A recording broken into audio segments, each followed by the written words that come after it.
18வது சங்கீதம் அதனுடைய 28 முதல்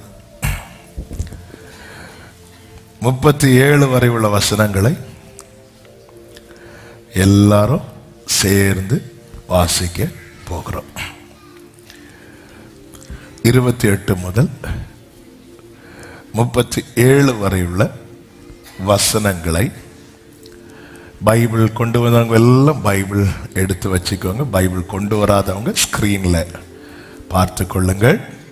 நம்ம எல்லாருமே சேர்ந்து நம்ம வாசிக்கிறது யாருக்கு கேட்கணும்? ஏசப்பாக்கு வாசிக்கலனாலும் கேட்கும், நமக்கு கேட்கணும். அவன் கர்த்தர் நல்லவர். இப்ப நம்ம எல்லாரும் சேர்ந்து எடுத்துட்டீங்களா? வாசிக்கலாமா? 28 முதல். தேவரீர் என் விளக்கை ஏற்றுவீர், என் தேவனாகிய கர்த்தர் என் இருளை வெளிச்சமாக்குவார். உம்மாலே நான் ஒரு சேனைக்குள் பாய்ந்து போவேன், என் தேவனாலே ஒரு மதிலை தாண்டுவேன். தேவனுடைய வழி உத்தமமானது, கர்த்தருடைய வசனம் புடமிடப்பட்டது. தம்மை நம்புகிற அனைவருக்கும் அவர் கேடகமாயிருக்கிறார். கர்த்தரை அல்லாமல் தேவன் யார்? நம்முடைய தேவனை அன்றி கன்மலையும் யார்? என்னை பலத்தால் இடைக்கட்டி என் வழியை செவ்வைப்படுத்துகிறவர் தேவனே. அவர் என் கால்களை மான்களுடைய கால்களை போலாக்கி என்னுடைய உயர்தலங்களில் என்னை நிறுத்துகிறார். வெண்கல வில்லும் என் புயங்களால் வளையும்படி என் கைகளை யுத்தத்திற்கு பழக்க வைக்கிறார். உம்முடைய இரட்சிப்பின் கேடகத்தையும் எனக்கு தந்தீர். உம்முடைய வலதுகரம் என்னை தாங்குகிறது. உம்முடைய காருண்யம் என்னை பெரியவனாக்கும். என் கால்கள் வழுவாதபடிக்கு நான் நடக்கிற வழியை அகலமாக்கினீர். என் சத்துருக்களை பின்தொடர்ந்து அவர்களை பிடிப்பேன், அவர்களை நிர்மூலமாக்கும் வரைக்கும் திரும்பேன். கைகளை உயர்த்தி சத்தமா ஆமென். ஹல்லேலூயா. 28வது வசனத்திலே தாவீது சொல்லுகிறார், தேவரீர் என் விளக்கை ஏற்றுவீர். இந்த வார்த்தை எல்லாரும் சேர்ந்து சத்தமாய் ஒரு விசை கொண்டு சொல்லுங்க பார்க்கலாம். தேவரீர் என் விளக்கை. ஹல்லேலூயா. விளக்கு ஏற்றப்படுவது மிக மிக அவசியம். எதற்காக விளக்கு ஏற்றப்பட என்று இங்கே அநேக காரியங்கள் சொல்லப்பட்டிருந்தாலும் 5 காரியங்களை நான் இதிலிருந்து சொல்லி இந்த வருஷ கடைசியில இது நம்முடைய நாவில இருக்கட்டும். தேவரீர் என் விளக்கை ஏற்றுவீர். சொல்லுங்க. என் ஆண்டவர் யார் தெரியுமா? மங்கி எரிகிற திரியை அணைக்காதவர். ஹல்லேலூயா. தேவரீர் என் விளக்கை ஏற்றுவீர். விளக்கு ஏற்றப்படுவது எதற்காக விளக்கை ஏற்றுகிறோம் என்றால், அந்த வசனத்தில் சொல்லப்பட்டிருக்கிறது, என் தேவனாகிய கர்த்தர் என் இருளை வெளிச்சமாக்குவார். கர்த்தர் விளக்கை ஏற்றுகிறது எதற்காக? முதலாவது இருளை அகற்ற. இருளை அகற்ற. நல்ல தெரிந்த வார்த்தைகளானாலும் நல்ல கவனமாய் கேளுங்கள். அந்த இருளுக்கு இன்னொரு வேர்டை யூஸ் பண்ணுவாங்க, ஆழம். ஆழம். பூமியானது ஒழுங்கின்மை வெறுமையுமா இருந்தது. ஆழத்தின் மேல் பொதுவாகவே ஆழத்துக்கு போக போக என்ன கட்டாகும் தெரியுமா? லைட் கட்டாகும். அதை இன்னும் சொல்லணும்னா ஆழத்தின் இருளின் உறைவிடம் ஆழம் என்று கூட சொல்லலாம். இப்படி இருக்கையில் தான் தேவன் ஜலத்தின் மேல் என்ன செய்து கொண்டிருக்கிறார்? அசைவாடி கொண்டிருக்கிறார். ஏன் இந்த வார்த்தையை நம்பிக்கையை அறிக்கை செய்ய வேண்டும் என நீங்க புரிந்து கொள்ள வேண்டும். நம் தேவனை குறித்த தெளிவு, தேவனை குறித்த வெளிச்சம் ஒரு தேவ பிள்ளைக்கு மிக மிக அவசியம். அப்பொழுது தேவன் என்ன செய்கிறார்? முதலாவது படைத்ததே வெளிச்சத்தை. வெளிச்சம் உண்டாக கடவது என்றார். வெளிச்சம் என்னாச்சு? உண்டாச்சு. இந்த வெளிச்சம் எங்கிருந்து வந்துச்சு? பொதுவாகவே பூமிக்கு வெளிச்சம் எங்கிருந்து வருகிறது? சூரியன், சந்திரன், நட்சத்திரங்கள் மூலமாக பூமிக்கு என்ன கிடைக்கிறது? வெளிச்சம் கிடைக்கிறது. அப்ப சூரியனை கர்த்தர் எப்ப படைத்தார்? 4வது நாள் படைத்தார். அப்ப முதல் நாள்ல என்ன இல்லை? சூரியன் இல்ல. அப்ப நம்ம கணக்கு என்ன சொல்ல தெரியுமா? இது இருந்தா இது நடக்கும், அது இருந்தா இது நடக்கும். ஆனா என் தேவன் யார் தெரியுமா? இல்லாதவைகளையும் இருக்கிறதை போல வரவழைக்கிறவர். ஆமென் சொல்லுங்க பார்க்கலாம். இது இருந்தா இது இருந்தா, இது மட்டும் இருந்தா, இது இல்லை, இது எப்படி ஆகும்? ஆமென். இது எப்படி ஆகும்? கர்த்தரால் எலிசபெத்து சகரியாவுக்கு ஆகிறதுக்கு வாய்ப்பு இருக்கு. ஏன்னா ஒரு புருஷன் மனைவிங்கிற நிலையில 2 பேர் இருக்கிறாங்க. ஆனா இது எப்படி ஆகும்? கர்த்தருக்கு மகிமை உண்டாவதாக. இதுதான் தேவனுடைய விசேஷம். என் ஆண்டவர் ஒன்ன செய்யணும்னு நினைச்சிட்டார்னா, அது காற்று இருந்தாலும் சரி, மழை, காற்று இல்லைனாலும் சரி, மழை இல்லைனாலும் சரி, வாய்க்கால்ல தண்ணீர் நிரம்பும் என்பது கர்த்தருடைய வார்த்தை. ஆனால் வாய்க்கால்ல தண்ணீர் நிரம்பும். இது நம்முடைய கண்களுக்கு எப்படி இருக்கிறது தெரியுமா? ஆச்சரியமா இருக்கிறது. இதுதான் கர்த்தருடைய செயல்கள். கர்த்தருடைய செயல்கள் அவைகளில் பிரியப்படுகிறவர்களால் அது ஆராயப்படுகிறது. எங்கிருந்து இந்த ஒளி வந்துச்சு? இதுதான் கர்த்தர் கொடுக்கிற பிரகாசம். சூரியன் வந்ததுக்கு அப்புறம் சூரியன் மூலம் பூமிக்கு வெளிச்சத்தை கொடுக்கிறார். சூரியன் வர்றதுக்கு முன்னாடி கர்த்தர் தான் விளக்கா இருக்கிறார். நீங்க வெளிப்படுத்தல் படிக்கும் போது தெரியும், ஆட்டுக்குட்டியானவர் தான் விளக்கே. அவர்கிட்ட தான் வெளிச்சமே வருது. ஒண்ணு வந்ததுக்கு அப்புறம் கானான் தேசத்துல கால் வச்சதுக்கு அப்புறம் அந்த தேசத்து நன்மையை புசித்தார்கள். வனாந்தரத்துல வேற வாய்ப்பே இல்லை. அதனால கர்த்தரே மன்னாவை கொடுத்தார். உன்னை வாய்ப்பே இல்லாத சூழலில் நடத்துறது எதுக்கு தெரியுமா? அவரே உனக்கு எல்லாமே செய்யறதுக்கு. கானான் தேசத்துல கால் வச்சதோட எது ஸ்டாப் ஆச்சு? மன்னா ஸ்டாப் ஆச்சு. என் பாக்கெட்ல நான் காசை வச்சுட்டு, கர்த்தாவே அந்த காகத்தை யார்கிட்ட இருந்தாவது கொத்திட்டு வந்து என் மேல போட சொல்லுங்கன்னா போட மாட்டார். இப்படி பார்த்துட்டே இருப்பார். இப்படிதான் ஒரு பாஸ்டர் ஒரு ஊழியர் கூட்டத்தில் போயிருக்கிறார். போயிருக்கும்போது ஒரு மிஷினரி அங்கே வராங்க. வந்து சொல்றாங்க, நான் இந்த இடத்துல ஊழியம் செய்கிறேன், எனக்கு அங்கேருந்து ஒவ்வொரு வீடை சந்திக்கிறதுக்கு, ஒவ்வொரு கிராமத்துக்கு போகிறதுக்கு நான் பல கிலோமீட்டர் நடக்க வேண்டி இருந்துச்சு. அப்போ நான் ஆண்டவர்கிட்ட ஜெபம் பண்ணேன், ஆண்டவர் எனக்கு ஒரு 2 வீலர் இருந்துச்சுன்னா, ஆண்டவரே எனக்கு ஒரு 2 வீலர் இருந்துன்னா நல்லா இருக்குமே ஆண்டவரே, என் கையில் காசே இல்லை, சைக்கிள் வாங்க கூட காசு இல்லை, 2 வீலர் கிடைச்சா ரொம்ப நல்லா இருக்குமே ஜெபம் பண்ணிட்டு இருக்கிற. ஒரு நாள் பார்த்தா நான் தங்கி இருந்த அறையின் கதவை ஒருத்தங்க தட்டுறாங்க. திடீர்னு கதவை திறந்து பார்த்தா ஃப்ரண்ட்ல ஒரு கார் நிற்குது. யாரோ பெரியவங்க வந்திருக்காங்க நினைச்சு அப்படி பார்த்தா அந்த தட்டுனவர் கீயை கொண்டு கையில் தந்துட்டு, ஆண்டவர் இதை உங்கள்கிட்ட தர சொன்னாங்கன்னு சொல்லிட்டு அவர் போயிட்டாரு. நான் 2 வீலர் காசை விரும்பி கேட்டேன், ஆண்டவர் எனக்கு காரே தந்துட்டாருன்னு சொல்லிட்டு அவர் சாட்சி சொல்றாங்க. எல்லாருக்கும் சந்தோஷம். இந்த பாஸ்டருக்கும் கார் இல்லை, இவரும் கேட்டுட்டு இருக்கிறார். இவர் பார்த்தார், இந்த ஜெபம் நல்லா இருக்குது. இவர் நேரா வீட்டுக்கு போனார். அன்னையில இருந்து ஜெபம் பண்ணார். ஜெபம் பண்ணி யார் கதவை தட்டினாலும் திறந்து பார்ப்பார். கார் வந்து ஃப்ரண்ட்ல நிற்குதான். இவர் பார்த்தார். 1 மாசம் ஆச்சு, 2 மாசம் ஆச்சு, 3வது மாசம் ஆகும்போது சோர்ந்துட்டு மெதுவா ஜெபத்துல, போங்க ஆண்டவரே, நீங்க வந்து பட்சபாதம் உள்ள தேவன் இல்லைன்னு சொல்றீங்க, நானும் டெய்லி கதவை திறந்து பார்க்கிறேன், எனக்கு பழைய பைக் மட்டும்தான் நிற்குதே தவிர காரை காணும் ஆண்டவரேன்னு சொல்லிட்டு ஃபீல் பண்ணிட்டு இருக்கும்போது ஆண்டவர் கேட்டாராம், அம்மா உன் பேங்க்ல எவ்வளோ காசு வச்சிருக்கிற? ஆண்டவரை இவ்வளோ காசு வச்சிருக்கிற, அந்த காசுல நீ கேட்ட கார் எத்தனை வாங்கலாம்? 2 கார் வாங்கலாம், ஓடி போய் வாங்கு. அவனுக்கு நான் காசு கொடுக்கல, நான் காரை கொடுத்தேன். உனக்கு நான் கார் வாங்குறதுக்கு காசை கொடுத்தேன். நான் எதுக்கு சொல்றேன்னா, என் ஆண்டவர் வனாந்திரத்திலும் நடத்துவார், கானான்ல நடத்துவார். நம்ம நினைக்கிறோம் கானான்ல நடத்தப்படுறது தான் ஆசீர்வாதம். நான் சொல்லவா, எகிப்தோ வனாந்திரமோ கானானோ கர்த்தரால் நடத்தப்படுகிறது தான் ஆசீர்வாதம். ஆமென் சொல்லுங்க பார்க்கலாம். என் தேவன் என்னை நடத்துகிறார். ஹல்லேலூயா. ஒன்றுமில்லாத என்னை காருண்யத்தாலே உயர்த்தி வைத்த ஆமென். ஒன்று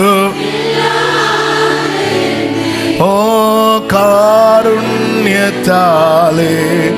உயர்த்தி வைத்த ஹல்லேலூயா. கர்த்தர் நல்லவர்.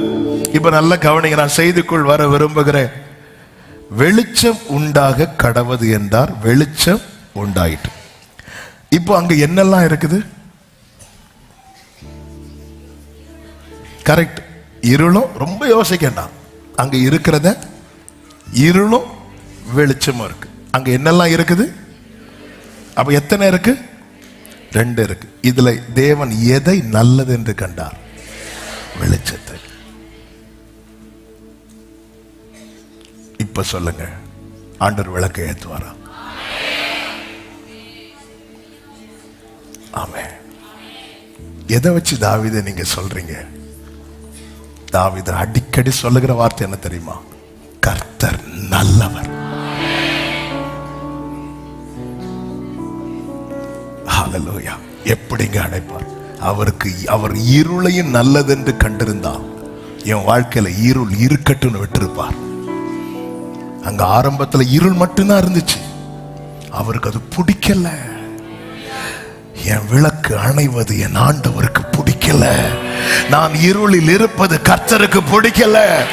எனக்கு தெரியும் கர்த்தர் என்னை, என் இருளை. எத்தனை பேர் ஆமென் சொல்லுவீங்க?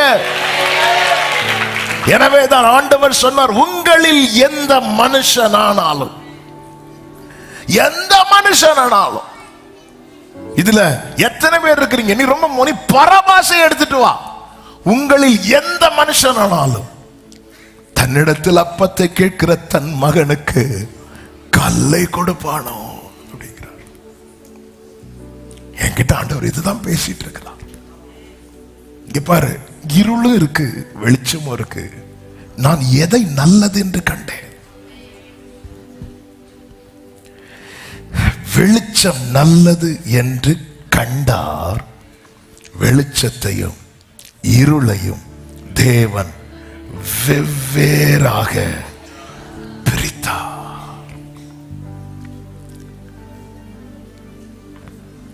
வெளிச்சம் நல்லதென்று கண்டு வெளிச்சத்தை உண்டாக்கினவர், மனுக்குலம் கெட்டு போவதை விரும்பாதவர்.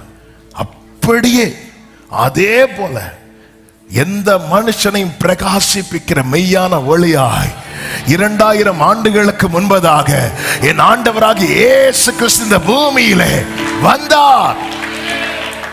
வெளிச்சம் நல்லது என்று கண்டார். வெளிச்சம் நல்லது. எனவேதான் தாவீது 13 கடைசியில சொல்றார், கர்த்தர் எனக்கு நன்மை செய்தபடியால் நான் அவரை பாடுவேன். எனக்கு தீமை செய்தபடியால் என்று சொல்லவில்லை. என் ஆண்டவருடைய அடிக்கடி இந்த வார்த்தையை சொல்ல சொல்ல எனக்கு அவ்வளோ பலன். என் நம்மை குறித்த தேவ திட்டத்துல தீமை கிடையாது. நம்புறவங்க கைகளை உயர்த்தி ஆமென் சொல்லுங்க பார்க்கலாம். ஹல்லேலூயா. வெளிச்சம் நல்லது என்று கண்டார்.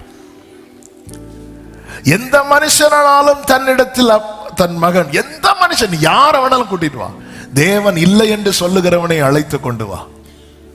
ஆமென். யார வேணாலும் கூட்டிட்டு வா, யாரை வேண்டுமானாலும் அழைத்து கொண்டு வா. எந்த மனுஷனாலும் அப்பத்தை கேட்டால் கல்லை கொடுப்பானா? கல்லை கொடுப்பான். மீனை கேட்டால் பாம்பை கொடுப்பானா? முட்டையை கேட்டா தேளை கொடுப்பானா? மத்தேயு 7:11 ஆகையால் பொல்லாதவர்களாகிய நீங்கள் உங்கள் பிள்ளைகளுக்கு நல்ல ஈவுகளை கொடுக்க அறிந்திருக்கும் போது, உனக்கு தெரியும் உன் பிள்ளைக்கு என்ன கொடுக்கணும்னு, உனக்கு தெரியும் உன் பிள்ளைக்கு என்ன கொடுக்க கூடாதுன்னு, என்ன கொடுக்கணும் என்ன கொடுக்க கூடாதுன்னு நீயே அறிந்திருக்கும், பொல்லாதவர்களாகிய நீங்களே அறிந்திருக்கும் போது பரலோகத்தில் இருக்கிற உங்கள் பிதா தம்மிடத்தில் வேண்டிக் கொள்ளுகிறவர்களுக்கு நன்மையானவைகளை கொடுப்பது அதிக நிச்சயம் அல்லவா? ஆமென். எதை வச்சு சொல்றீங்க தாவீதே? கர்த்தர் என் விளக்கை ஏற்றுவார், இருளை வெளிச்சமாக்குவார். ஏனா கர்த்தர் வெளிச்சத்தை நல்லது என்று கண்டார். இருளில் ஒருவன் அகப்படுகிறார் என்றால் அவன் பாவத்தில் விழுந்து விட்டான் என்று அர்த்தம். பாவம் தான் இருளுக்குள் கொண்டு போகும். எனவேதான் மீகா 7 சொல்லப்பட்டிருக்கிறது, என் சத்துருவே எனக்கு விரோதமாய் சந்தோஷப்படாத. 7:8, நான் இருளில் உட்கார்ந்தால் கர்த்தர் எனக்கு வெளிச்சமாய் இருப்பார். நான் ஏன் இருளில் உட்கார்ந்தேன்? அப்படி ஒரு நிலைமை வர காரணம் என்ன? 9 சொல்லப்பட்டிருக்கிறது, நான் கர்த்தருக்கு விரோதமாய் பாவம் செய்தேன், அவர் எனக்காக வழக்காடி என் நியாயத்தை விசாரிக்க மட்டும் அவருடைய கோபத்தை சுமப்பேன், அவர் என்னை. அவன் இருளில் இருக்கிறவன் உணர்த்தப்பட்டு தன் பிழைகளை அறிக்கையிட்டு கர்த்தருக்காக காத்திருக்கும் போது கர்த்தர் அவனை வெளிச்சத்தில் கொண்டு வருகிறார். எனவேதான் சங்கீதம் 25 பாருங்கள், எடுக்க வேண்டாம்.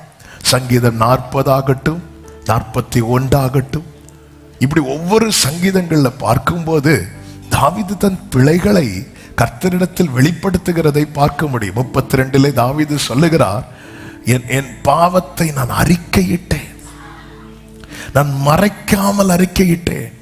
தேவரீர் என் பாவத்தின் தோஷத்தை மன்னித்தீர். கர்த்தர் தீமை பார்க்க மாட்டாத சுத்த கண்ணன். ஆனால் பிசாசானவன் என்ன செய்கிறான் என்றால் பாவத்தில் விழ வைத்து நம்ம இருளுக்கு உட்படுத்துகிறான். ஒளியினிடத்தில் வர விரும்பாதவர்கள் பொல்லாப்பை செய்ய விரும்புகிறவர்கள். அவர்கள் ஒளியை விட இருளை அதிகமாய் நேசிக்கிறார்கள். திருடர்கள் எப்பொழுது இருள் உண்டாகும் என்று பார்த்து கொண்டிருக்கிறார்கள். எனவேதான் சாத்தானை குறித்து சொல்லப்பட்டிருக்கிறது, அவன் திருடவும் கொல்லம். அப்போ ஒவ்வொரு இருளின் கிரியைக்கு பின்னாக இருப்பது பிசாசானவன். அதனாலதான் உங்களை அந்தகாரத்தின் என்றும் ஆச்சரியமான ஒளியினிடத்துக்கு வர வளைத்தவருடைய புண்ணியங்களை ஆச்சரியமான ஒளியினிடத்துக்கு வர வளைத்திருக்கிறார். எனவேதான் தேவனுக்கு விரோதமான துணிகரமான துன்மார்க்க செயல் நம்முடைய தீபத்தை அணைத்து போடுவதாயிருக்கிறது. யோபுவின் புஸ்தகம் 18வது அதிகாரம் 5 சொல்லப்பட்டிருக்கிறது, துன்மார்க்கருடைய விளக்கு அணைந்து போகும் என்று சொல்லப்பட்டிருக்கிறது. அவன் அடுப்பின் நெருப்பும் அவிந்து போகும். அதன் அர்த்தம் என்ன? அவனுக்கு வெளிச்சம் உண்டாக்க என்ன செஞ்சாலும் அது அணைந்துதான் போகுமா. 6 சொல்லப்பட்டிருக்கிறது, அவன் கூடாரத்தில் வெளிச்சம் அந்தகாரப்படும், அவன் விளக்கு அவனுடனே அணைந்து போகும். 21:17 யோபுவிலே சொல்லப்பட்டிருக்கிறது, எத்தனை சடுதியில் துன்மார்க்கரின் விளக்கு அணைந்து போகும். எது துன்மார்க்கன்? யார் துன்மார்க்கன் தெரியுமா? தேவனுக்கு விரோதமான பாவங்களை துணிகரமாய் செய்கிறானே, செய்துவிட்டும் கொஞ்சம் கூட நான் இப்படி செய்து விட்டேன் என்று வருந்தாமல் மீண்டும் மீண்டும் செய்கிறானே, அவன்தான் துன்மார்க்கன். அவனுடைய தீபம் சடுதியாய் அணையுமா. நீதிமொழிகள் 24:20 சொல்லப்பட்டிருக்கிறது, துன்மார்க்கனுக்கு நல் முடிவு இல்லை, துன்மார்க்கருடைய விளக்கு அணைந்து போகும். எனவே என கேட்டுக்கொண்டிருக்கிற அன்பு சகோதரா சகோதரி, இந்த வருஷ கடைசியிலே கர்த்தரிடத்தில் திரும்பும்படியாய் கர்த்தர் தருகிற ஆமென் இந்த அழைப்பின் சத்தத்துக்கு நீ செவி கொடு. நிச்சயமாய் உன் இருளை அகற்றி கர்த்தர் உன் வாழ்க்கையிலே உன் விளக்கை ஏற்ற அவர் ஆயத்தமாயிருக்கிறார். என் ஆண்டவருக்கு அணைப்பதை விட விளக்கை ஏற்றுவது அவ்வளவு பிடிக்கும். சோதோமை அழிக்கிறதுக்கு முன்னே அவர் மனஸ்தாபப்பட்டார். எனவேதான் தன்னுடைய ஃப்ரெண்டு ஆபிரகாமை விசிட் பண்ணி கொஞ்சம் அவன் வீட்டு மரத்தடியில ரிலாக்ஸ் பண்ணுகிறார். ஆனா ஒன்றை உருவாக்கும் போது எவ்வளவு ஹாப்பியா டிஸ்கஸ் பண்ணி உருவாக்கினார் பாத்தீங்களா? மனுஷனை படைக்கும் போது ஃபீல் பண்ணல, ஐயோ இவனை படைக்கிறோமே அப்படி இல்ல, நமது சாயலா எனவே பாருங்க, மனுஷனை உண்டாக்கிட்டு ஒன் டே லீவு கொடுக்கிறார். யாருக்கு லீவு கொடுக்கிறார்? அவருக்கு. எல்லாம் முடிச்சு அந்த டேல என்ன பண்ணார் தெரியுமா? தான் சிருஷ்டித்த மனிதனோடு அந்த டே ஃபுல்லா ஸ்பெண்ட் பண்றார். ஓய்வு நாள்ல கர்த்தர் என்ன பண்றார் நீங்க பாருங்க. ஆதாம், நீ அந்த பெட்ல படுத்து தூங்கு, நான் இந்த பெட்ல படுத்து தூங்குறேன், போன் ஆஃப் பண்ணி வை, யாரை டிஸ்டர்ப் பண்ண கூடாது, அப்படியா சொல்லிட்டு இருந்தார்? இல்ல, அந்த ஆதாம் ஏதேனுக்குள்ள கொண்டு போய் ஒவ்வொரு விருட்சமா காட்டி கொடுக்கிறார். நம்ம ஒரு வார்த்தையில முடிக்கிறோம் எல்லாத்தையும். இந்த இந்த இந்த இந்த இந்த மரத்தை, இந்த மரத்தை பாரு, இதை பாரு. சாயங்காலம் ஆயிட்டு தூங்க வைக்கிறார். அதான் தூங்கு. ஆதாமுக்கு என்ன ஏற்ற துணை இல்லை, தூங்க வைக்கிறார். அடுத்து என்ன பண்ணலாம்? அங்க பாருங்க, மனுஷன் தனிமையா இருப்பது நல்லது அல்ல. அப்போ இவன் வாழ்க்கையில் எது நல்லது இல்லையோ அதை மாத்து. இதுதான் என் ஆண்டவர். அவருடைய பிரசன்னத்துல எப்பொழுது இருக்க பாருங்க, உங்க குறைவு நிறைவாகும். உங்க பலவீனத்துல அவருடைய பலன் பூரணமாய் விளங்கும்.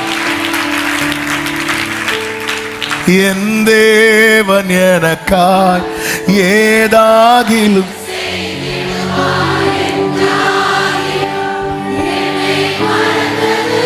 கிரகிக்க முடியா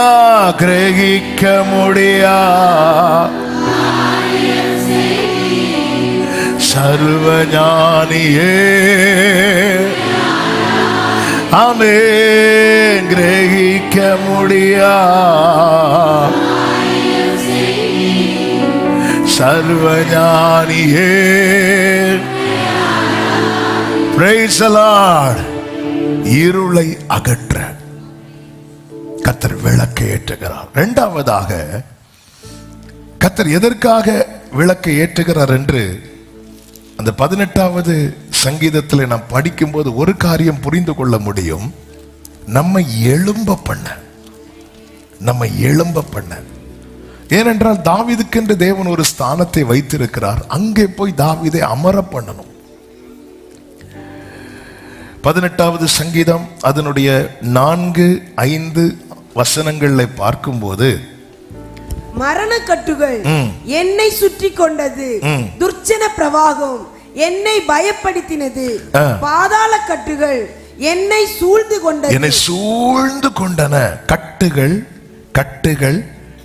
கட்டுகள் மரண கண்ணிகள் என்மேல். அப்போ ஒரு கட்டுக்குள் இருக்கிற ஒருவனை எழும்ப வைக்க முடியாது.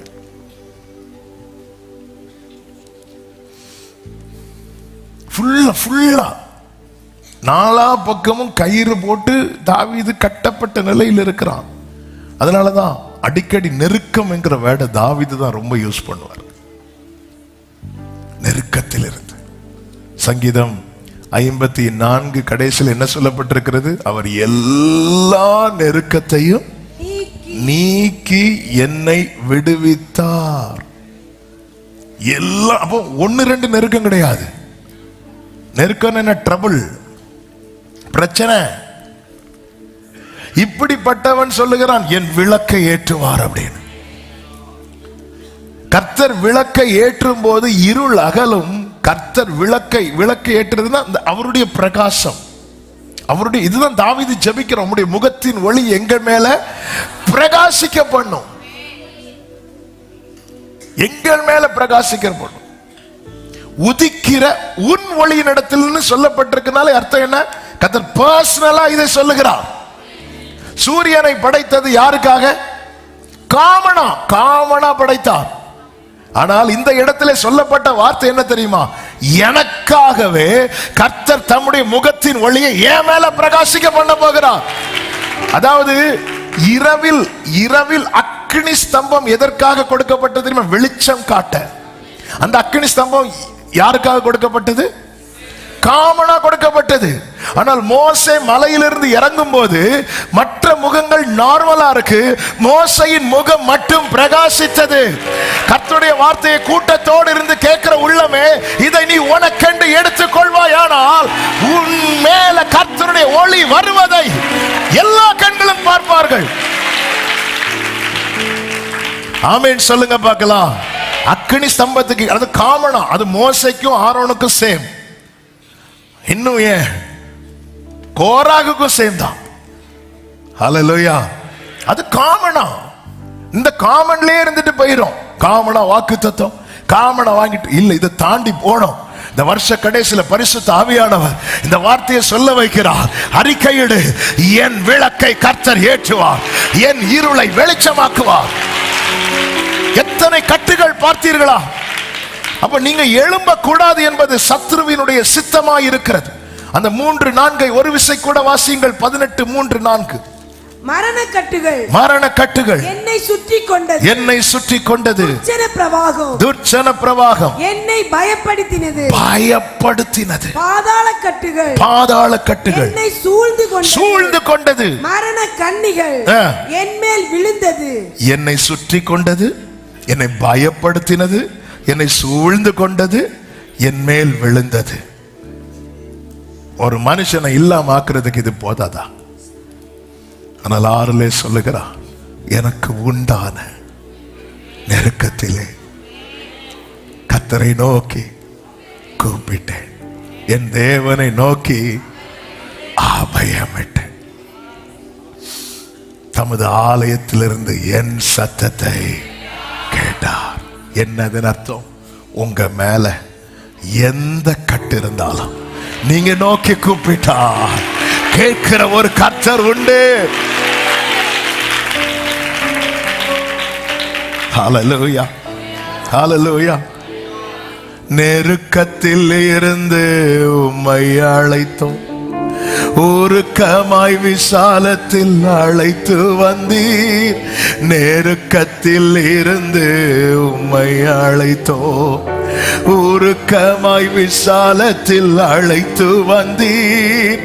எண்ணிய துதிப்போம் உம்மையை நினைத்து, என்றுமே பாடுவோம் மகிழ்வுடனே. எண்ணிய துதிப்போம் உம்மையை நினைத்து, என்றுமே பாடுவோம். ஹல்லேலூயா. கர்த்தர் விளக்கை ஏற்றுவார். அப்போஸ்தலர் 12வது அதிகாரத்திலே 6வது வசனத்திலே நீங்க அங்க படிச்சீங்கன்னா தெரியும், ஏரோது பேதுருவை காவலிலே போட்டிருக்கிறான். அதுல 6வது வசனம் இப்படி சொல்லப்பட்டிருக்கிறது, ஏரோது அவனை வெளியே கொண்டு வரும்படி குறித்திருந்த நாளுக்கு முந்தின நாள். ஏரோது ஒரு நாளை குறித்திருக்கிறான். எதற்காக குறித்திருக்கிறான் தெரியுமா? ஏரோது பேதுரு எங்க கொண்டு வரணும்? அங்க என்ன சொல்லப்பட்டிருக்கிறது? வெளியே கொண்டு வரணும். இப்போ ஒரு கூட்டம் ஸ்திரீகள் இருந்து ஜெபம் பண்றாங்க, பேதுரு எப்படியாவது வெளியே வரணும், வெளியே வரணும், எப்படியாவது வெளியே வரணும். ஏரோது அவனை வெளியே கொண்டு வர டேயும் குறிச்சிட்டான். ஆனா ஏரோது எதுக்கு வெளியே கொண்டு வரான் தெரியுமா? கொலை செய்வதற்கு. ஏரோது அவனை வெளியே கொண்டு வரும்படி குறித்திருந்த நாளுக்கு முந்தின நாள். இன்னைக்கு காலையில இந்த செர்மன் ஏற்கனவே நேற்று முந்தானத்தெல்லாம் ஆவியானவர் போன வாரமே செர்மன் கொடுத்துட்டாங்க இன்று பேசும்படிக்கு. ஆனால் இன்னைக்கு காலையில பரிசுத்த ஆவியானவர் இந்த வார்த்தையிலிருந்து பேசின ஒரு வார்த்தையை சொல்லுகிறேன். சத்துரு நம்முடைய அழிவுக்கென்று நமக்கு ஒரு நாளை, சத்துருவும் டே குறித்து தான் செய்வான். இது சத்தியம். சத்துருவும் நாள் குறித்து தான் செய்வான். அவனும் நாள் குறித்து இருக்கிறான். மொர்தெகாய்க்கு எதிராக ஆமான் ஒரு முத்திரை மோதிரம் ஆமான் கையில ராஜா கொடுத்துட்டாரா இல்லையா? கொடுத்துட்டு அன்னைக்கே முத்திரை போட்டு அன்னைக்கே கொலை செய்ய வேண்டுமா வேண்டாமா? இல்ல, அவன் ஒரு நாளை குறிக்கிறான். சத்துரு என் நாளை குறிக்கிறான். சத்துரு நாளை குறிப்பதற்கு கர்த்தர் நாளை குறிப்பதற்கு வித்தியாசம் உண்டு. சத்துரு நாளை குறிக்கிறது என்னருக்கு தெரியுமா? உனக்கு கொஞ்சம் கொஞ்சமா அழிக்கணும். இதுதான் சத்துரு. அதாவது மொர்தெகாய் அன்னைக்கே அவனை அழிச்சிருக்கலாம். தூக்கு மரத்தை அன்னைக்கே போட்டு அன்னைக்கே கொண்டிருக்கலாம். அது இல்லை, அவன் அழத பார்க்கணும், அவன் அலறத பார்க்கணும், அவன் ரெட்டுடுத்தி கொண்டிருப்பதை பார்க்கணும், அவன் கூட்டம் புலம்புறத பார்க்கணும், அவன் சாப்பிடாம பட்டினியா இருக்கிறத பார்க்கணும். இப்படி இன்ச் பை இன்ச் அவனை அணு அணுவா கொன்று சாகடிப்பதற்காக அவன் ஒரு நாளை குறைக்கிறான். கர்த்தர் கர்த்தர் எதற்கு நாளை குறிக்கிறார் தெரியுமா? ஆமென், ஹல்லேலூயா. அவருடையவனாய் அவருடையவளாய் உன்னை உருவாக்கி, உன்னை பலப்படுத்தி, உன்னை திடப்படுத்தி, உன்னை தைரியப்படுத்தி, ஏரோது அவனை வெளியே கொண்டு வரும்படி குறித்திருந்த நாளுக்கு முந்தின நாள் ராத்திரி. எல்லாரும் இந்த வேர்டை சொல்லுங்க. எந்த முந்தின நாள்? சத்துரு ஒரு நாளை குறித்திருப்பான் தெரியும். அப்போ நம்ம என்ன ஜெபம் பண்ணணும்? அந்த நாள் வருவதாக. ஆமே, சத்துரு என்னைக்கு நாள் குறிச்சிருக்கான்? அவன் உனக்கு 2 வருஷம் கழிச்சு வந்து பார்க்கிறேன்னு சொல்லிருக்கான். 2 வருஷம். ஒரு சத்தியத்தை கேளுங்கள், சத்துரு ஒரு நாள் குறிக்கிறான் தெரியுமா? அதுக்கு முன்னாடி கர்த்தர் வேற ஒன்ன செட் பண்ணி வச்சிருக்கிறான். ஆமான் வந்து இந்த மொர்தெகாய்க்கு எதிராக எப்பொழுது நாள் குறித்தானோ அதற்கு முந்தின நாளோ அல்லது சில நாட்களுக்கு முன்னாடி தான் மொர்தெகாய்க்கு நடக்க வேண்டிய பல காரியங்கள் நடக்கிறது. அவனுக்கான புத்தகம் திறக்கப்படுகிறது. அவனை குறித்த காரியம் அரண்மனையில் டிஸ்கஸ் பண்ணப்படுகிறது. அவனுக்கு வேண்டிய உயர்வு கிடைக்கிறது. ஆமானின் தலை தொங்கினது. சத்துரு ஒரு நாளை நமக்கு குறித்திருக்கிறான் என்றால் நமக்கு அவன் குறித்திருக்கிற நாளுக்கு முந்தின நாளே கர்த்தர் சில முக்கியமானவைகளை செய்ய போகிறார். அதனாலதான் உனக்கு விரோதமாய் ஆயுதமே உருவாக்கப்படாதுன்னு சொல்லல. அது உருவாக்கப்படும். கர்த்தர் உருவாக்குறதுக்கு அனுமதிக்கிறார், ஆனா வாய்க்காது. ஆமென் சொல்லுங்க பார்க்கலாம். ஹல்லேலூயா. ஆமென். அந்த நாளிலே வேதம் சொல்லுகிறது 6வது வசனத்திலே, பேதுரு 2 சங்கிலிகளாலே கட்டப்பட்டு 2 சேவகர் நடுவே நித்திரை பண்ணி கொண்டிருந்தான். கதவுகள், காவக்காரரும் கதவுக்கு முன்னிருந்து சிறைச்சாலையை காத்து கொண்டிருந்தார்கள் என்று சொல்லப்பட்டிருக்கிறது. கர்த்தர் விளக்கை ஏற்றும் போது முதலாவது சொன்ன இருள் அகலும், 2வது நம்மை கர்த்தர் எழும்ப பண்ண. 7வது வசனத்தை வாசியுங்கள். அப்பொழுது கர்த்தருடைய தூதன் அங்கே வந்து நின்றான். அறையிலே வெளிச்சம் பிரகாசித்தது. அப்போஸ்தலர் 12:7. கர்த்தருடைய தூதன் அங்கே வந்து நின்றான், அறையிலே வெளிச்சம் பிரகாசித்தது. அவன் பேதுருவை விலாவிலே தட்டி சீக்கிரமாய் எழுந்திரு என்று அவனை எழுப்பினான். அவனை வெளிச்சம் பிரகாசித்ததும் குயிக்கா எழும்புறான். ஆமென் சொல்லுங்க பார்க்கலாம். வெளிச்சம், கர்த்தர் விளக்கை ஏற்றினதும் எந்த எழும்ப முடியாத சூழ்நிலை ஆனாலும் சரி, கர்த்தர் உங்களை துள்ளி குதித்து எழும்ப பண்ணுவான். இப்ப சொல்லுங்க, தேவரீர் என் விளக்கை ஏற்றுவீர். ஹல்லேலூயா. எந்த எழும்ப முடியாத நிலையும் நீங்க கவனிச்சீங்கன்னா, தூதன் சங்கிலிகளை கழட்டவில்லை. தூதன் அவனை எழுப்பினான். அவன் எழும்பினதும் உடனே சங்கிலிகள் கைகளில் இருந்து விழுந்தது. நாம என்ன சொல்லிட்டு இருக்கிறோம் தெரியுமா? இந்த சங்கிலியால நான் எழும்பலேன். கர்த்தர் என்ன சொல்றார் தெரியுமா? நீ எழும்பாததுனால கட்டு விழல. இந்த நாளிலே நீ அறிக்கையிடு, கர்த்தர் என் விளக்கை ஏற்றுவார் என்று. எந்த இடத்திலிருந்து கர்த்தர் உன்னை எழும்ப பண்ணும் போது உன் கட்டுகள் எல்லாம் உடையும். ஹல்லேலூயா. என்னை எழும்ப பண்ணும். ஆமென். நான் எழும்புவேன். இந்த சத்தியத்தை புரிந்து கொள்ளுங்கள். இந்த கட்டுகள் இருக்கிறதுனால என்னால எழும்ப முடியல. நீ எழும்பு. எனக்கு நான் எழும்ப. நம்ம நைட்டு தூங்கிட்டு இருக்கிறோங்க. எழும்பணும். எப்ப எழும்புவோம்? சிலருக்கு இன்னும் காலையாவல போல. ஹல்லேலூயா. நம்ம எழும்புறதுக்கு நமக்கு என்ன தேவை தெரியுமா? லைட் தேவை. அதனாலதான் பெட் பக்கத்திலேயே வச்சிருப்போம் சுவிட்ச். ஆமென். அடி வைப்போம், அடி கரண்ட் அடிக்கும். அடி வச்சிருப்போம், லைட்டை போட்டுட்டு. எங்க நம்ம பெட்ல இருந்து எழும்புறதுக்கு ஒரு வெளிச்சம் தேவை.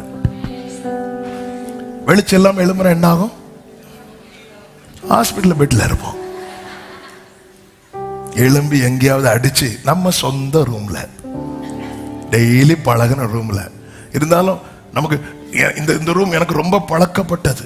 சில என் உயிரும் சதையும் நகமும் எல்லாம் இந்த ரூம்ல, ஆமா நகத்தை வெட்டி அங்கேயே போட்டு அப்படிதான் இருக்கும். எல்லாம் இந்த ரூம்லயே இருக்குது. என்னதான் ரூம்ல இருந்தாலும் இருட்டில் போகும்போது எப்படி தான் போவோம்? லைட் எனக்கு எழும்பணும். வாழ்க்கையில பல கட்டு. இந்த தூதன் வந்து கட்டெல்லாம் கலத்த வேண்டியதானே, கலத்தல்ல. என் கர்த்தர் நமக்கான சத்தியத்தை வைத்திருக்கிறார். நீ எழும்பிட்டனா உடனே உடனே உடனே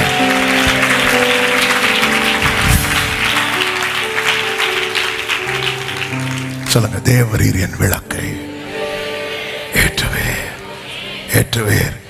நீ கட்டு மாற ஜெபம் பண்ற, கர்த்தர் சொல்ற நான் விளக்கை ஏற்றி நீ எழும்பணும். பல கட்டுகள். இந்த கட்டு பேதுரு அப்படி படுக்க வச்சுட்டு, நம்ம சும்மா விளையாட்டுக்கு சொல்லுவோம் பேதுரு படுத்து என்ன பண்ணிட்டு இருந்தார்?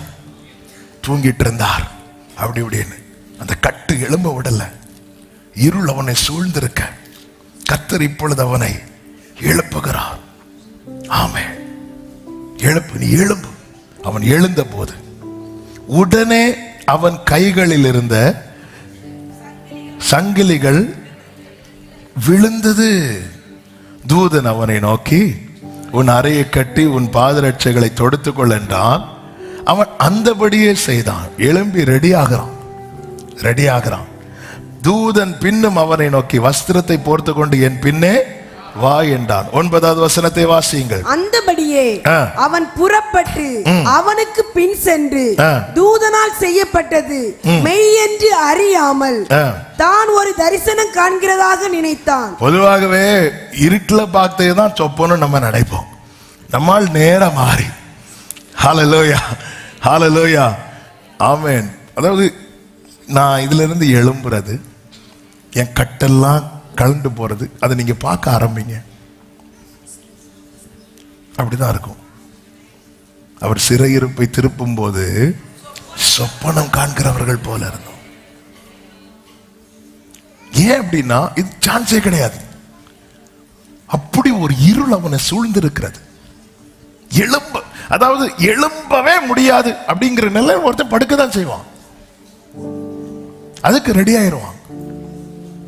சிலர்லாம் அந்த மரண விளிம்புல பேசுவாங்க பாருங்க.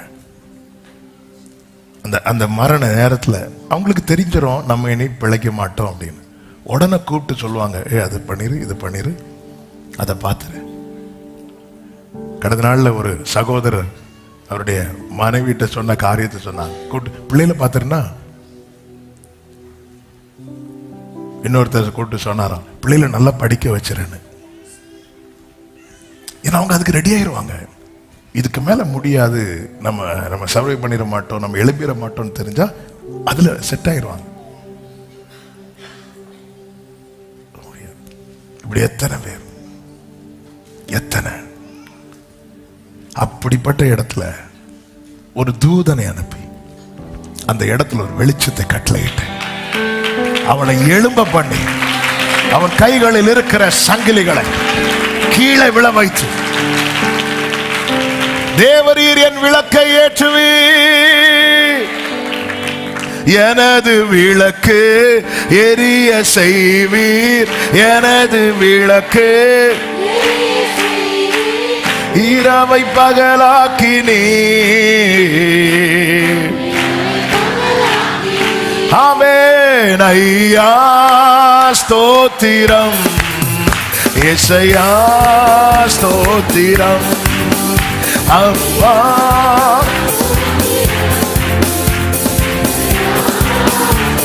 பிரியமான கர்த்தருடைய பிள்ளைகளே, நாம் எழும்ப வேண்டியது அவசியமாயிருக்கிறது. இவன் எழுந்தான் உடனே. அதனாலதான் உங்களை இவன் எழும்பிட்டானா ஏதாவது செஞ்சிருவான். இவன் எழும்பிட்டானா அது தெரியும் சாத்தானுக்கு. அதனாலதான் அந்த மந்தமாகவே வச்சிட்டு இருப்பான். மந்தமாகவே நமக்கு பிரேயர் லைஃப் இருக்காது. பர்சனல் பிரேயர் லைஃப்லாம் அதெல்லாம் நான் ரொம்ப அனுபவிச்சிருக்கிறேன். அதனாலதான் சொல்றேன், நம்மளுக்கு இவன் எழும்பிட்டானா நமக்கு தெரியுங்க.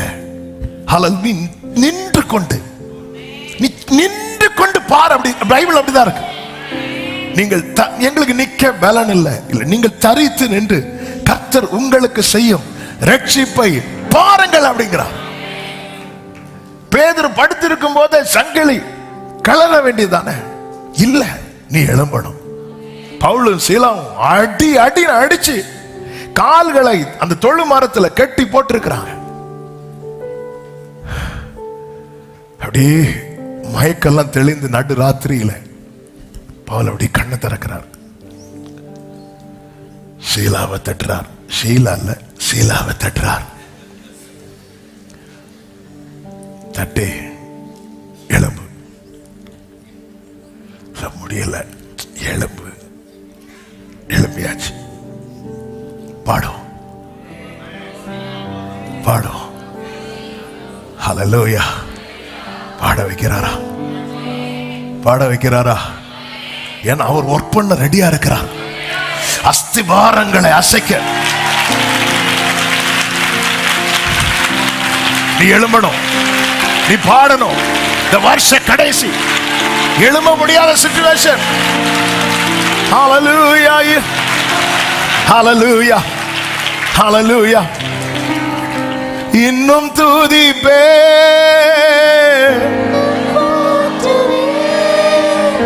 இன்னும் உம்மை. ஹல்லேலூயா, ஆமென். சோ இதுக்காக தூதர்கள் வெயிட் பண்ணிட்டு இருக்கிறாங்க. ஏன்னா இவங்க பாடின போது என்ன அசைந்ததா? அப்போஸ்தலர் 16:24 முதல் பாருங்கள். அவன் இப்படிப்பட்ட கட்டளையை பெற்று அவர்களை உட்காவலறையிலே அடைத்து அவர்கள் கால்களை தொழுமரத்திலே மாட்டி வைத்தான். தொழுமரத்திலே மாட்டி வைத்தான். நடுராத்திரியில் பவுலும் சீலாவும் ஜெபம் பண்ணி தேவனை துதித்து பாடினார்கள். காவலில் வைக்கப்பட்டவர்கள் அதை கேட்டுக் கொண்டிருந்தார்கள். இது எல்லாரும் கேட்பாங்க, கேட்பாங்க, கேட்பாங்க. நிறைய நம்மகிட்ட கேட்பாங்க. உனக்கு இவன் காலை மாட்டுறதுக்கு பதிலும் வாயை மாட்டி வச்சிருக்கணும் சொல்லி இருப்பாங்க. நல்ல கவனிங்க. ஒரு கூட்டம் தூதர்கள் வெயிட் பண்ணிட்டு இருக்கிறாங்க. நமக்கு தெரியாது. நம்ம எப்போ எழும்புவோன்னு பார்த்துட்டு இருக்கிறோம். அது நான் புரியும்படி சொல்றேன். கெத்செமனே தோட்டத்தில் யாரெல்லாம் இருந்தாங்க?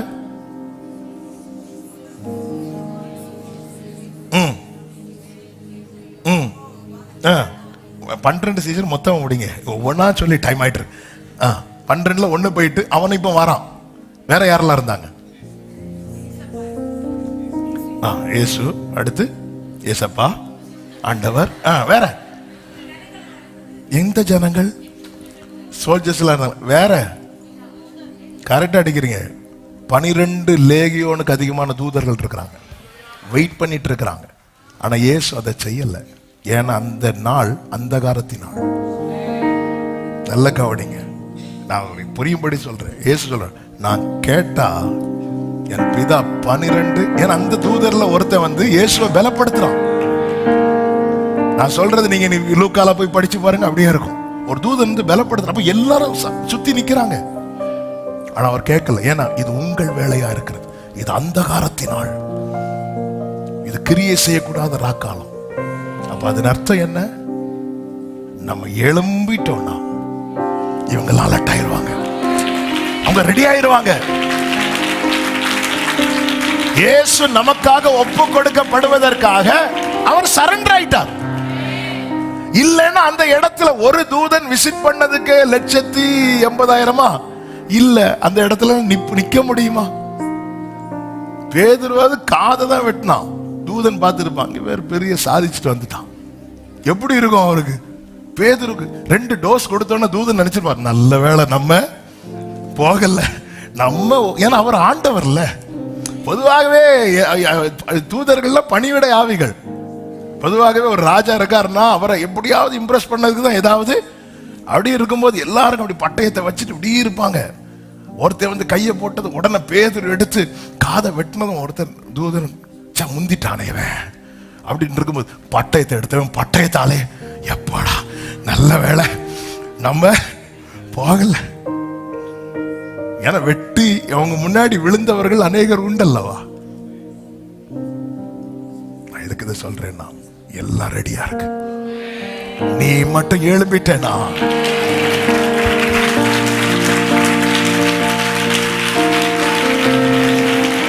உனக்கு இங்க என்ன காரியம்? எலியாவை எழும்பு, நீ பண்ண வேண்டிய பிரயாணம் வெகு தூரம்.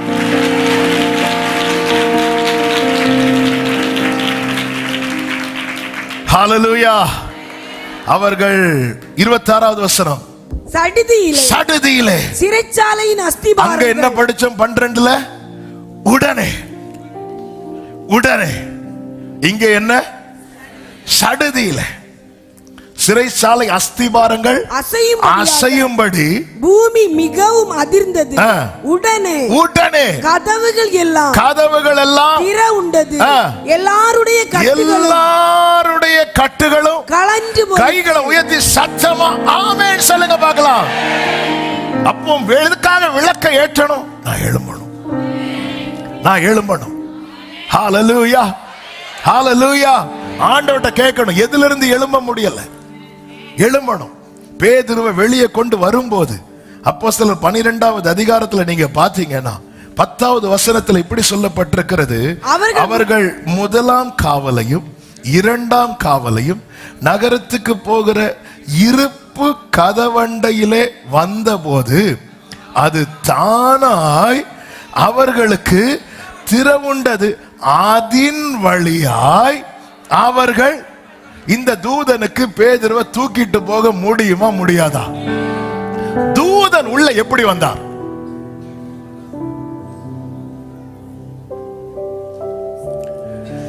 சொல்லுங்க. அதின் வழியாய் அவர்கள் அப்படின்னு இருக்கு. அப்ப அந்த அவர்கள்னா யாரெல்லாம்?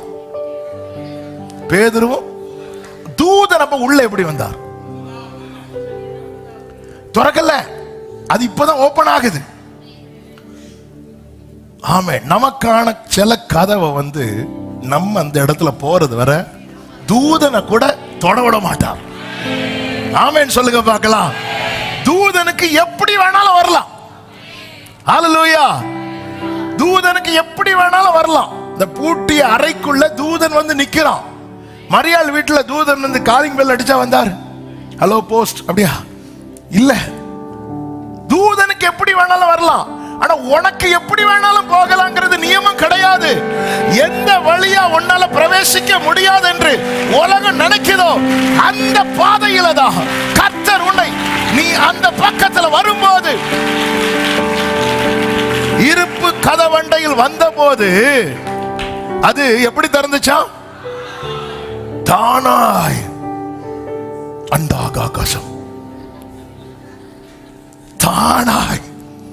தானாய் திறக்குது. எப்படி இதெல்லாம் எப்படி? அது உடனே விழுது, தானா திறக்குது, சடுதியில். இதெல்லாம் எப்படி? எழும்ப முடியலையா? அப்பா என் விளக்க ஏட்டுங்கப்பா. ஹல்லேலூயா. தானா திறக்க வேண்டிய பல கதவுகள் இருக்கிறது. நம்ம என்ன நினைக்கிறோம்? இந்த கட்டு மட்டும் மாறட்டு. நீ எழும்பு. என் பலன் ஒன்றும் இல்லை என்று நான் அறிவேன், அவர் பலன் இன்றும் குறையவில்லை. என் பலன்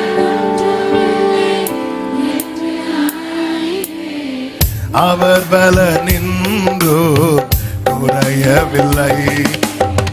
பலத்தாலும் அல்ல, ஆவியினாலே என்னை எழும்ப செய்வார்.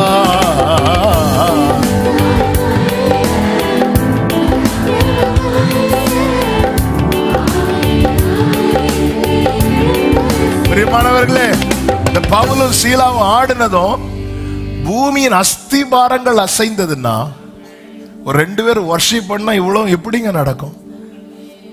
ஆமே. நாம அடிக்கிற கைத்தட்டுல நம்ம காது கூட கேட்க மாட்டேங்குது. அப்ப ஒரு காரியம் எனக்கு தெளிவாய் தெரியும், நான் நம்புறேன். ஆமென். எழும்ப முடியாத நிலையில ஒரு தேவ பிள்ளை துதிக்கும் போது அந்த கொயர்ல ஏஞ்சல்ஸும் ஜாயின் பண்ணுவாங்க.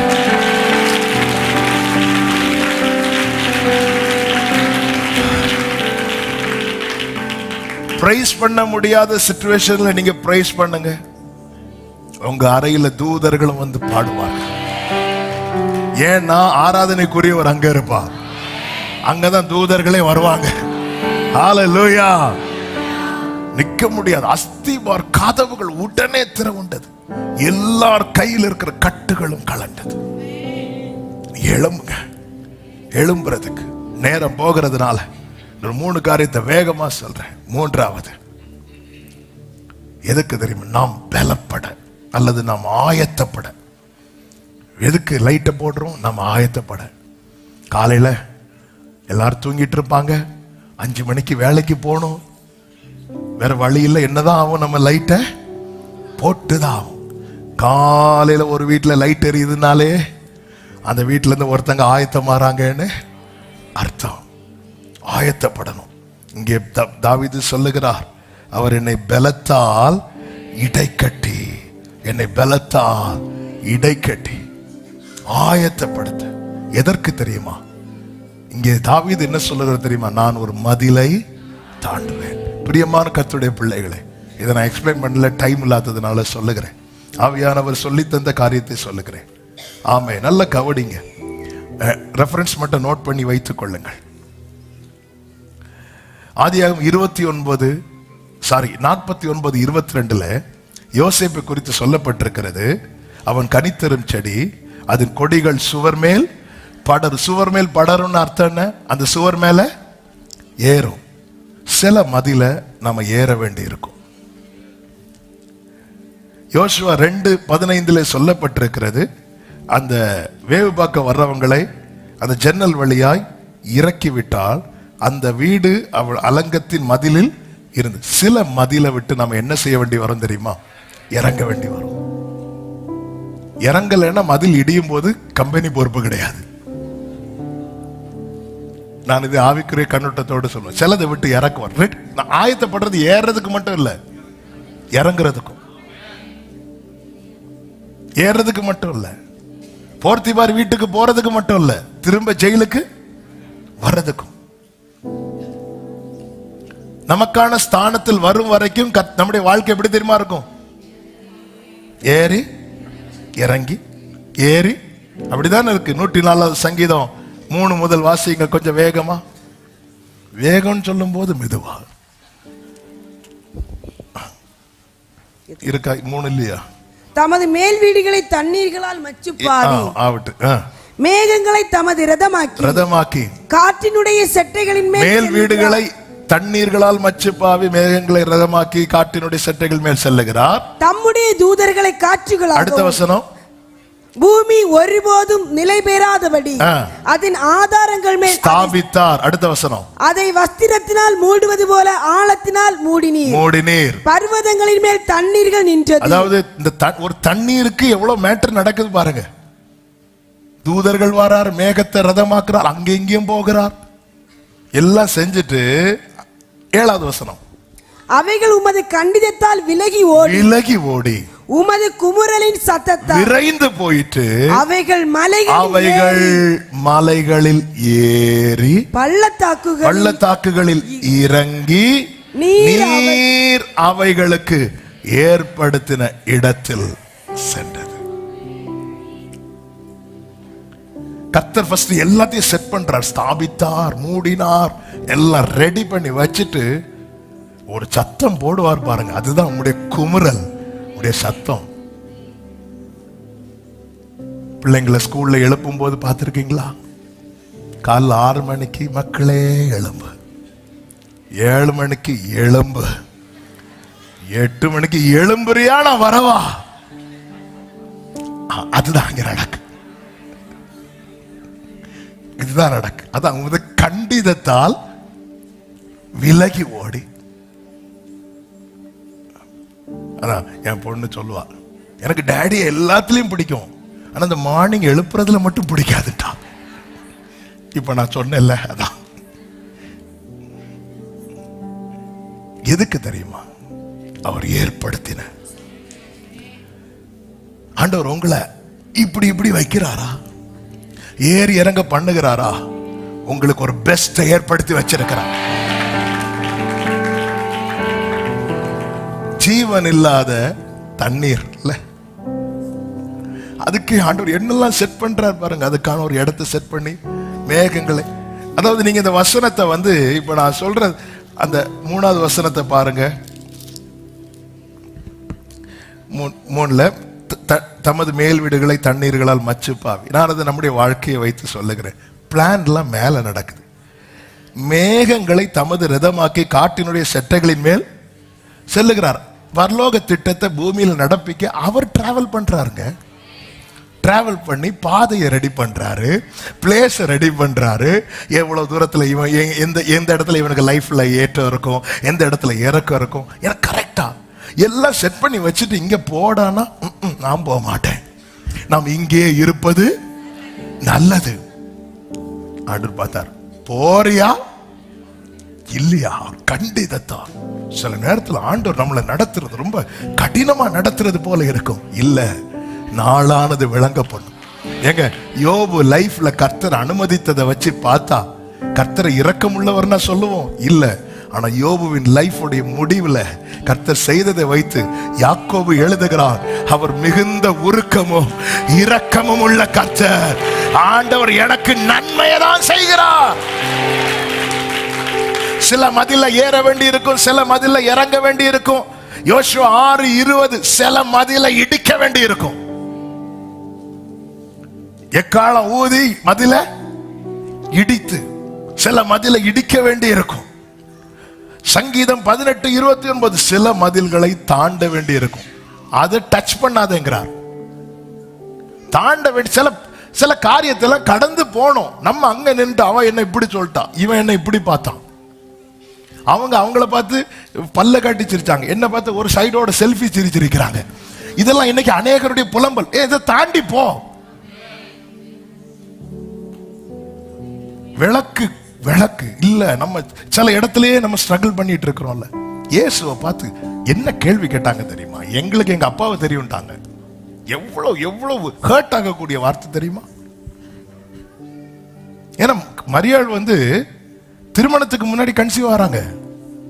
இது அந்த காலத்துல நாம இருந்திருந்தா இப்படி என்ன பேச்சு நம்ம ஓடி இருக்கும். இப்பவே என்ன பேச்சு ஓடுது நம்ம மக்களுக்கு சொல்லவா வேணும்?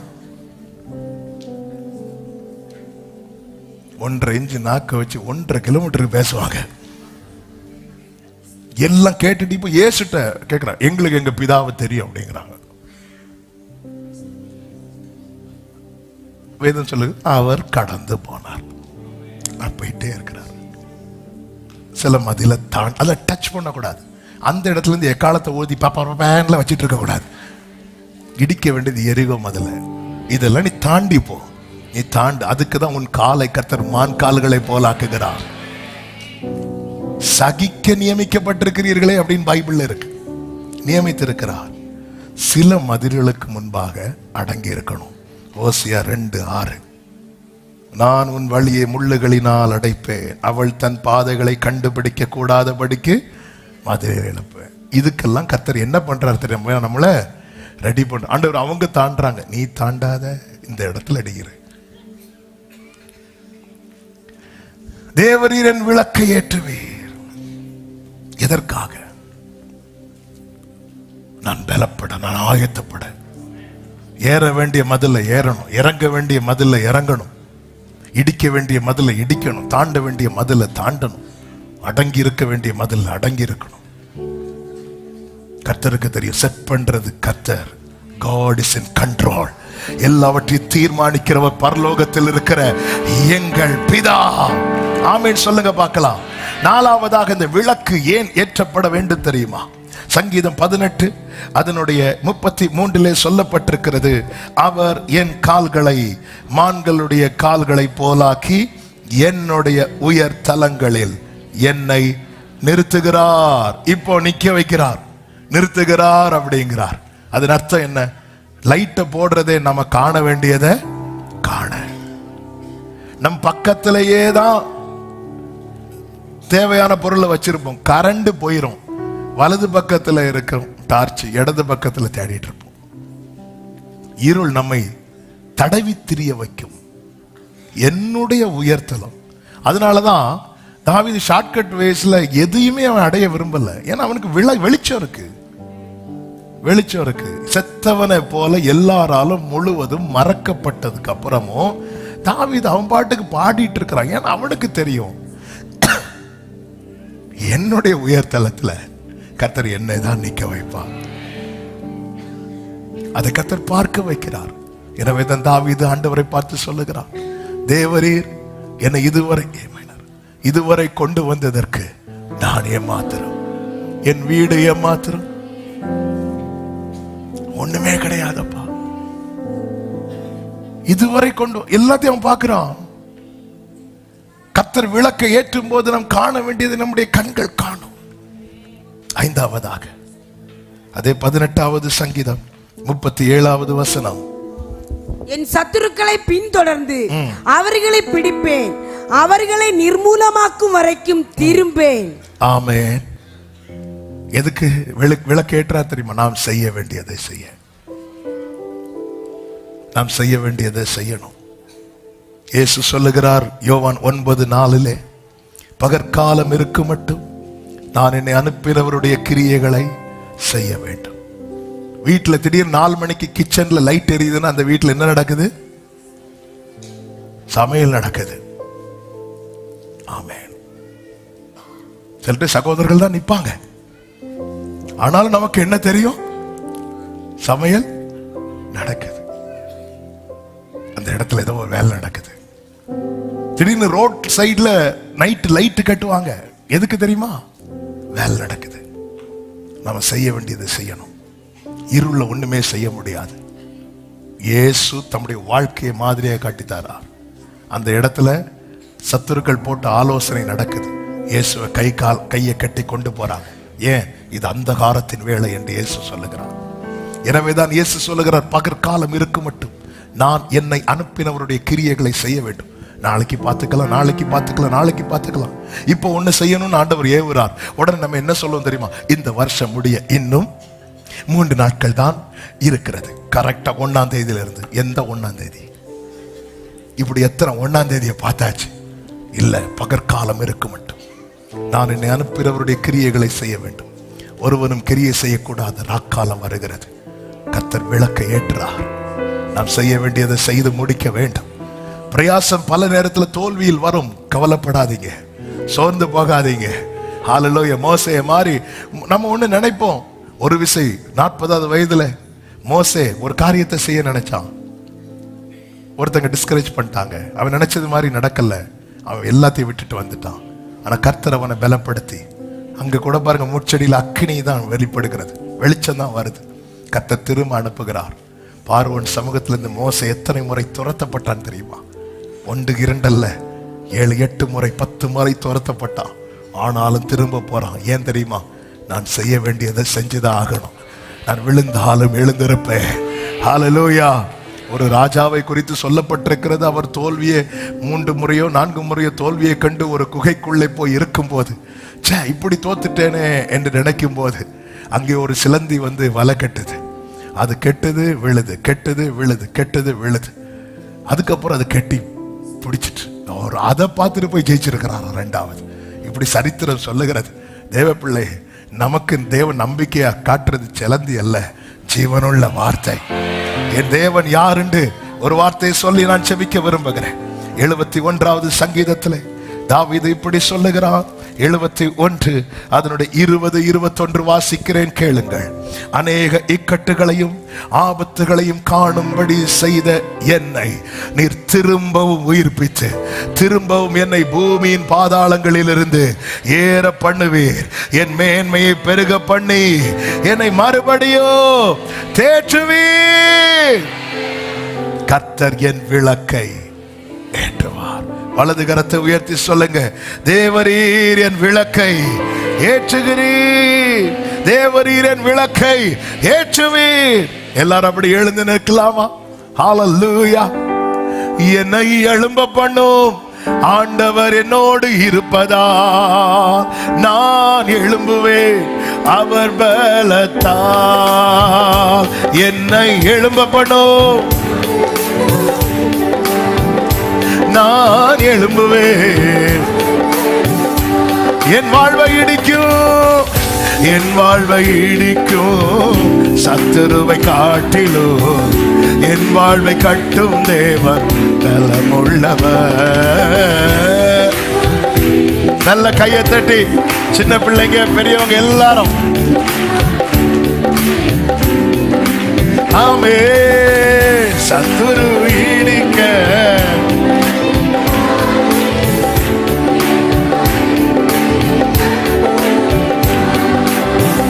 சத்துரு இடிக்க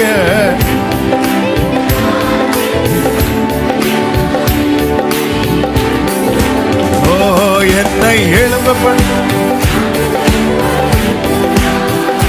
நான் எழும்புவேன்.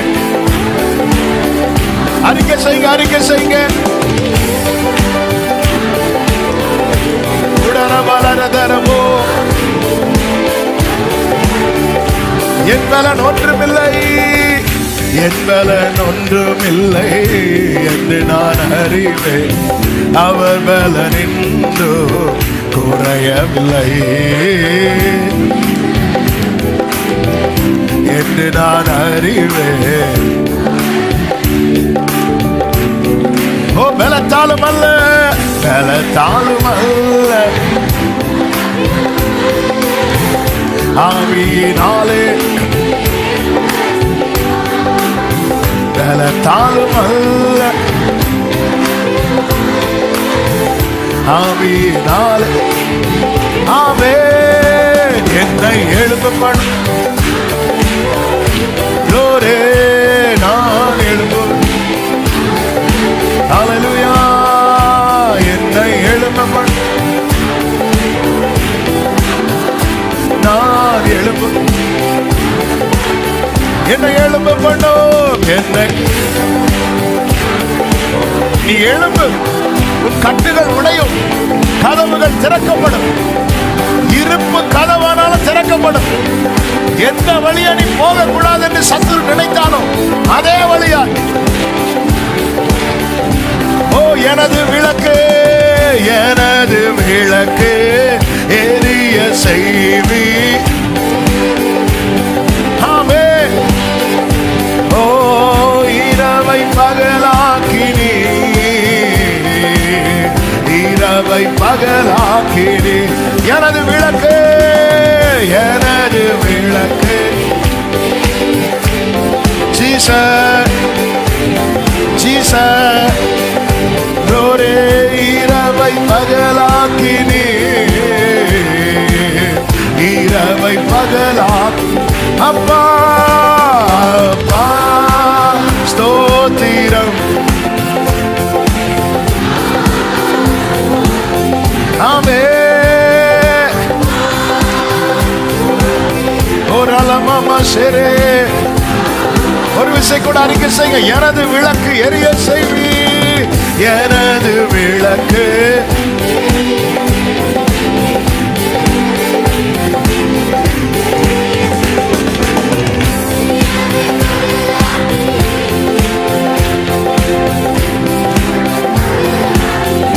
ஓ எனது விளக்கு.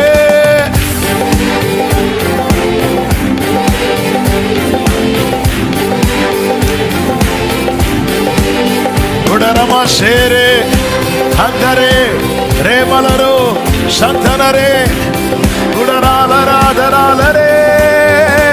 அப்பா ஸ்தோத்திரம் ஏசப்பா. ஆமே. ஹல்லேலூயா.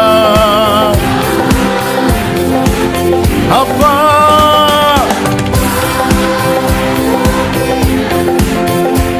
ஓரமா சத்தனலரியா, ஓரலரபா கடரலரியாதரா. ஏமம்ரோ சத்தனலரா. நல்ல கைகளை தட்டி ஆண்டவருக்கு மகிமை. முழு மேலத்தோடு, முழு மேலத்தோடு, முழு மேலத்தோடு. Glory, glory, glory. Amen, amen. Hallelujah, hallelujah. Jesus, hallelujah.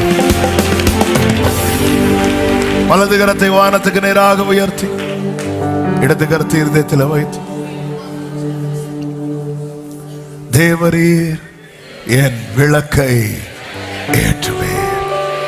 தேவரீர் என் விளக்கை ஏற்றுவேன். தேவரீர் என் விளக்கை ஏற்றுவேன். ஹalleluya. விளக்கை ஏற்றுவேன். அஞ்சிடே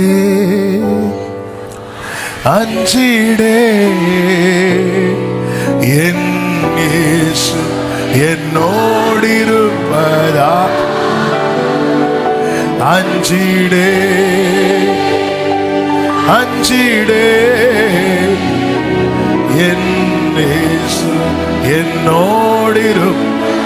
இருள் சூழ்ந்த லோகத்திலே அஞ்சிடே. ஆமென். என் இயேசு glory. அஞ்சி ஆமென்.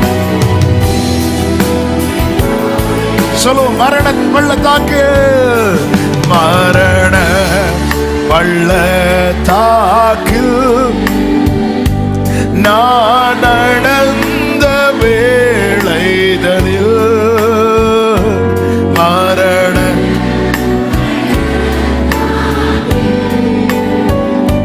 நான் நடந்த ஆமென். கர்த்தரே Jesus தேற்றினார் தம் கோலினார். கர்த்தரே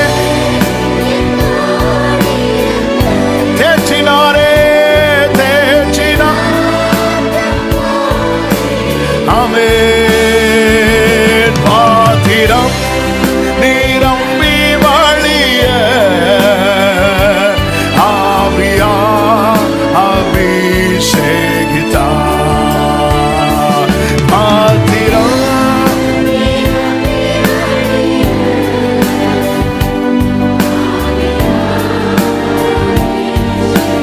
அலைகள் படகின் மேல், அலைகள் படகின் மேல் மோதியே ஆழ்த்தினாலோ.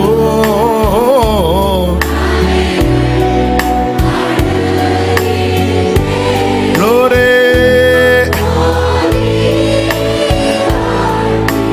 கர்த்தர் செய்ததை சத்தமாய் சொல்லுவோம். கடல் மேல் நடந்து வந்து கர்த்தரே என்னை தூக்கினார். கடல் மேல் அம்மா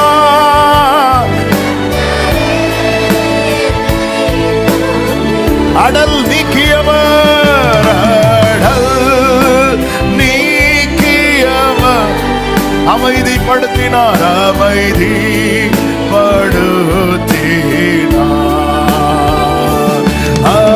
அடல்கள் நீ glory. கைகளை உயர்த்தி ஒரே சத்தமாய் அறிக்கை செய்வோம். அஞ்சிடே அஞ்சிடே அஞ்சிடே என் இயேசு என்னோடு இருப்பதா.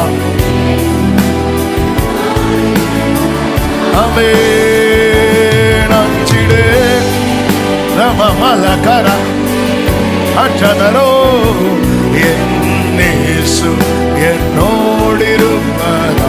அஞ்சிடே அஞ்சிடே அஞ்சிடே என் இயேசு என்னோடு இருப்பதா. அஞ்சிடே ஆமென். அப்பா பரிசுத்த பிதாவே, நல்ல தகப்பனே, இந்த வருஷத்தின் கடைசி வெள்ளிக்கிழமையில உங்க சமூகத்தில் எங்களை அழைத்து கொண்டு வந்து இணைய வைத்து ஒருமித்துமை பாட, துதிக்க, ஆராதிக்க, செபிக்க நீர் பாராட்டின கிருபைகளுக்காய் ஸ்தோத்திரம். எஸ் லார்ட், எந்த மனுஷனையும் பிரகாசிப்பிக்கிற மெய்யான ஒளி நீர். எங்கள் விளக்கை ஏற்றுவீர், எங்கள் இருளை அகற்றுவீர், எங்களை எழும்ப பண்ணுவீர், எங்களை ஆயத்தப்படுத்துவீர், எங்களுக்கானதை காண வைப்பீர், நாங்கள் செய்ய வேண்டியதை எங்களை கொண்டு செய்ய வைப்பீர். இந்த நாளில நீர் எங்களுக்கு தந்த வார்த்தைகளுக்காய் நன்றி. அப்படி ஒவ்வொருவருடைய விளக்கை கர்த்தர் ஏற்றி இருளை அப்புறப்படுத்தி, ஆமென் ஆண்டவரே. அப்பா, வெளிச்சத்தின் பிள்ளைகளாய் நடக்க, காண வேண்டியதை காண, செய்ய வேண்டியதை செய்ய, நம்முடைய வசனமாகிய தீபம் இது எங்கள் கால்களுக்கு தீபம், எங்கள் பாதைக்கு வெளிச்சமாயிரு நடத்துவதாக என்று எங்களை அர்ப்பணிக்கும். ஒவ்வொருவரையும் ஆசீர்வதிங்க. இந்த வருஷ கடைசி நன்மையா இருக்கட்டும். புதிய ஆண்டு உங்க சமூகத்திலிருந்து விடுதலையோடு, சந்தோஷத்தோடு, நம்பிக்கையோடு, நிச்சயத்தோடு, ஜெயத்தோடு துவங்க கர்த்தர் அனுகிரகம் செய்யும். எல்லார் மேலும் கிருபை இருக்கட்டும். நீங்க வந்த ஒவ்வொருவருக்காய் ஸ்தோத்திரம். ஆன்லைன் மூலமா இணைந்திருக்கிற ஒவ்வொருவருக்காய் ஸ்தோத்திரம். இந்த ஆண்டு முழுவதும் இந்த ஃப்ரைடே ஃபாஸ்டிங் பிரேயரை கர்த்தர் கிருபையாய் நடத்தி தந்தீங்க. அப்பா, எல்லா மகிமை உமக்கு. தொடர்ந்து உம்முடைய வருகை வரை இந்த ஊழியம் தடையில்லாமல் நடக்க கிருபை தாரும். எல்லா மகிமை, கனம், ஸ்தோத்திரங்கள் ஒருவருக்கே செலுத்துகிறோம். இரட்சகர் இயேசு கிறிஸ்துவின் நாமத்தில் பிதாவே, ஆமென். சேர்ந்து சத்தமாய் சொல்லுவோம். என் ஆத்துமாவே கர்த்தரை ஸ்தோத்திரி, முழு உள்ளமே அவருடைய பரிசுத்த நாமத்தை ஸ்தோத்திரி. என் ஆத்துமாவே கர்த்தரை ஸ்தோத்திரி, கர்த்தர் செய்த சகல உபகாரங்களை மறவாதே. ஆமென். நம்முடைய கர்த்தராகிய இயேசு கிறிஸ்துவின் கிருபையும், பிதாவாகிய தேவனுடைய அன்பும், பரிசுத்த ஆவியானவருடைய ஐக்கியமும், சிநேகமும், பாதுகாவலும் நம் அனைவரோடும், எல்லா பரிசுத்தவான்களோடு கூட கர்த்தருடைய வருகை மட்டும் தங்கி இருப்பதாக. ஆமென். ஹல்லேலூயா. God bless you. கர்த்தர் உங்களை ஆசீர்வதிப்பாராக.